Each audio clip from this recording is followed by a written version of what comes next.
Pour commencer par les faits les plus récents, les femmes de cette prison ont été privées de certains de leurs droits fondamentaux parce qu'elles étaient reprochées d'être derrière la journaliste. Ainsi, il y a 2 semaines, il leur a été refusé de se faire soigner au dispensaire du pénitencier, de se faire livrer à manger de l'extérieur, et ils ont été privés d'électricité. Elles n'ont recouvré leurs droits qu'au bout d'une grève de la faim de 2 jours. C'était 3 semaines après que Floriane Ilangabeye s'était heurté à un refus catégorique de faire traiter d'urgence une crise d'asthme en plein milieu de la nuit.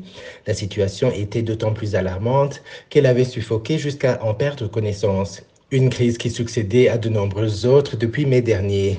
De même, elle avait également dû faire face à une opposition farouche de consulter un ophtalmologue malgré des crises de migraine répétées et extrêmement pénibles.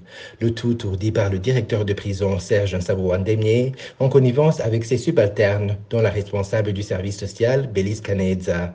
Mais les coups bas de Serge Nsabouandemié contre Floriane Ilangabeye ont été poussés jusqu'à l'attaquer physiquement dans sa cellule. La journaliste n'a été sauvée ce jour-là que par les cris des autres femmes détenues qui ont craint un enlèvement. Et quand ce n'est pas lui qui le fait, il envoie d'autres détenus comme Eline Zeimana, alias Kassongo, le responsable du compartiment homme, qui l'a poussé jusqu'à presque la faire tomber en présence du personnel de la prison qui n'a pas bougé un doigt pour l'en empêcher. Celui-ci l'a même menacé de la tuer en week-end en l'absence du personnel.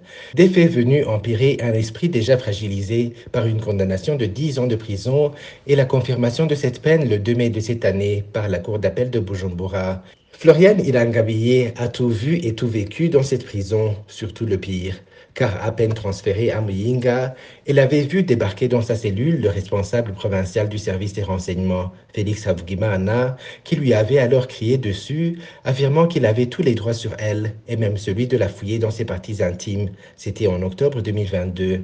Cela marquait le début d'une terreur qui n'allait plus s'arrêter pour Floriane Ilangabeye.